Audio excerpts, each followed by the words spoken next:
সব থেকে সহজে তৈরি হয়ে গেল বন্ধু 6 ভোল্ট একটা ব্যাটারি চার্জার। দেখুন কত সুন্দর একটা ব্যাটারি চার্জার তৈরি হয়ে গেল সিম্পলি। তো বন্ধুরা, আপনাদের অনেক কমেন্ট আসছিল যে দাদা একটা 6 ভোল্ট ব্যাটারি চার্জার তৈরি করে অবশ্যই দেখাবেন। তো আপনাদের সেই কমেন্টের ভিত্তিতে আজকে এই 6 ভোল্ট ব্যাটারি আমরা আপনাদের সামনে তুলে ধরছি বা তৈরি করে দেখাচ্ছি।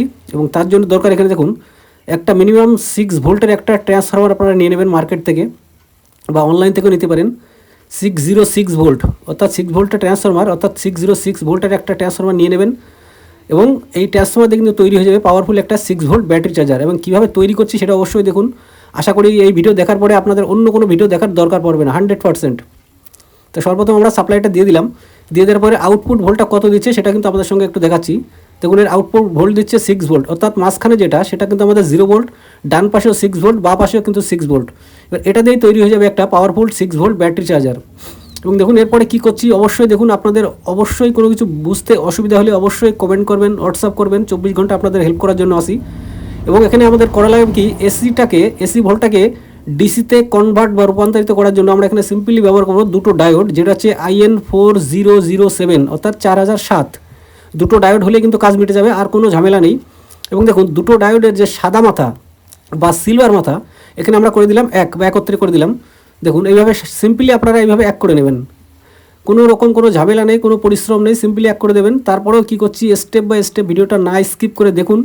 আশা করি আপনাদের এরপরে আর কোনো 6 ভোল্ট ব্যাটারি চার্জার তৈরি করার জন্য কোনো রকম কোনো ভিডিও আপনাদের দেখার দরকার পড়বে না, 100% গ্যারান্টি। এবং এরপরে যদি আপনাদের কোনো রকম কোশ্চেন থেকে থাকে অবশ্যই অবশ্যই অবশ্যই বলবো, আপনারা কমেন্ট করতে পারেন, হোয়াটসঅ্যাপ করতে পারেন। 24 ঘন্টা এসিডিসি পেজ আপনাদের হেল্প করার জন্য আসে। এবার করবো কি, এই যে ডায়োডের যে ব্ল্যাক মাথা দুটো দেখুন, এই ব্ল্যাক মাথা হালকা করে একটু শোল্ডার ধরে নেব, কারণ এখানে আমরা ওয়্যার এখানে কানেক্ট করব বা তারটা এখানে কানেক্ট করব। এবং এই যে রেকটিফায়ারটা আমরা তৈরি করলাম, রেকটিফায়ারের সঙ্গে আমরা একটা ব্যবহার করব ফিল্টারের জন্য একটা ক্যাপাসিটার। দেখুন সিম্পলি একটা নিয়ে নেবেন ক্যাপাসিটার, 1000 ইউএফ এবং 25 ভোল্টের একটা ক্যাপাসিটার নিয়ে নেবেন।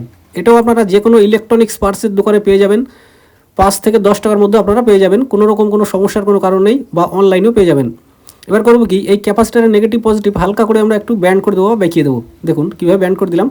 এবার করবো কি, এই যে ডায়োডের যে সাদা মাথা দুটো আমরা একত্রে করেছিলাম বা কানেক্ট করেছিলাম দুটো সাদা মাথা, সেই সাদা মাথার সঙ্গে আমরা কানেক্ট করে দেবো এই ক্যাপাসিটারের পজিটিভ বা প্লাসটা।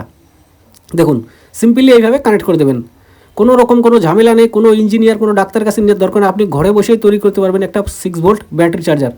দেখুন এই ডায়োডের যে দুটো সাদা মাথা আমরা প্রথমে কানেক্ট করেছিলাম, সেই প্রথমে কানেক্ট করা যে সাদা মাথার সঙ্গে আমরা কানেক্ট করে দিলাম ক্যাপাসিটারের পজিটিভ সাইডটা বা প্লাসও বলতে পারেন। দেখুন এইবার করব কি, এই যে ডায়োডের যে দুটো ব্ল্যাক মাথা পড়ে আছে বা কালো মাথা পড়ে আছে, সেই কালো মাথায় আমরা করে দেবো একটা 6 ভোল্ট, আর অন্য পাশে করে দেবো আরেকটা 6 ভোল্ট। দেখুন যেটা বললাম বন্ধুরা, ডায়োডের যে ব্ল্যাক সাইড ছিল, ব্ল্যাক সাইড, সেই ব্ল্যাক দুটো সাইডে আমরা কানেক্ট করে দেবো 6 ভোল্টের ডান পাশের একটা, 6 ভোল্টের বা পাশের একটা। দেখুন সিম্পলি এইভাবে কানেক্ট করে দেবেন, কোনো রকম কোনো ঝামেলা নেই, সিম্পলি আপনারা তৈরি করতে পারবেন।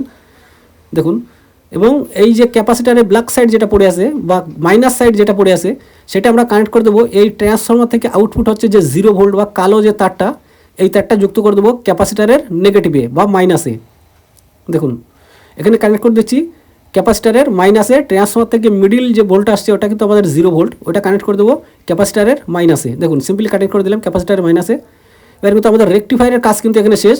এবার সামান্য একটা কাজ আছে, সেটা হচ্ছে দুটো ক্লিপ আমরা এখানে লাগিয়ে নেব, যেটা হচ্ছে ব্যাটারি চার্জ করার জন্য যেটা আমাদের লাগবে। একটা হচ্ছে পজিটিভ ক্লিপ, একটা হচ্ছে আমাদের নেগেটিভ ক্লিপ বা মাইনাস প্লাসও বলতে পারেন।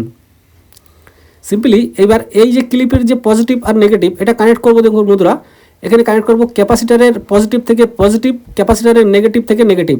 অর্থাৎ ক্যাপাসিটারের যে পজিটিভটা আমরা কানেক্ট করেছিলাম দুটো ডায়োডের সাদা মাথায়, ওই জায়গা থেকে আমরা কানেক্ট করে নেব ক্লিপের পজিটিভ, এবং ট্রান্সফর্মার থেকে যে 0 ভোল্টটা আসছে আমাদের এখানে আসলো, যেটা কানেক্ট করলাম আমরা ক্যাপাসিটারের নেগেটিভে, ওই নেগেটিভ থেকে কানেক্ট করে দেবো আউটপুট ভোল্টের নেগেটিভ। দেখুন যেটা বললাম শর্টকাটে, যে ক্যাপাসিটারের নেগেটিভ থেকে নেগেটিভ করবো আউটপুট, এবং ক্যাপাসিটারের পজিটিভ থেকে করবো আমরা ক্লিপের পজিটিভ, অর্থাৎ ব্যাটারির যে নেগেটিভ আর পজিটিভ সেটাই। আবার সিম্পলি আসুন আমরা এখানে কানেক্ট করে দিলাম এসি সাপ্লাইয়ে, এবং মাল্টিমিটারে আমরা দেখাচ্ছি এখানে 20 ভোল্ট ডিসিতে। এবার এর আউটপুট ভোল্টটা কত দিচ্ছে সেটা অবশ্যই আপনাদের একটু দেখাবো। দেখুন আউটপুট ভোল্ট দিচ্ছে পারফেক্ট 9 ভোল্ট বা 9 ভোল্ট বলতে পারেন, যেটা আমাদের 6 ভোল্ট ব্যাটারি চার্জ করার জন্য পারফেক্ট কিন্তু একটা ভোল্ট। তো এইভাবে সিম্পলি আপনারা তৈরি করে দিতে পারবেন একটা 6 ভোল্ট ব্যাটারি চার্জার। বন্ধুরা আপনাদের কোনো রকম কোনো সমস্যা হলে 24 ঘন্টা আপনাদের হেল্প করার জন্য এসিডিসি পেজ সর্বদাই আসে, আর আশেপাশে এরপরেও আপনাদের সঙ্গে সবসময় থাকবে। আপনাদের কোনো কিছু বুঝতে অসুবিধা হলে একটা স্ক্রিনশটও রাখতে পারেন এবং আপনারা একটা কমেন্টও করতে পারেন, হোয়াটসঅ্যাপও করতে পারেন। 24 ঘন্টা আপনাদের হেল্প করার জন্য এসিডিসি পেজ সর্বদা আপনাদের পাশে আসে। এবং এবার দেখবেন এই ব্যাটারি চার্জ যখন না থাকবে, আপনি চার্জে বসিয়ে 1 থেকে 1.5 ঘন্টার মধ্যে ব্যাটারিটা ফুল চার্জ কমপ্লিট করে নিতে পারবেন।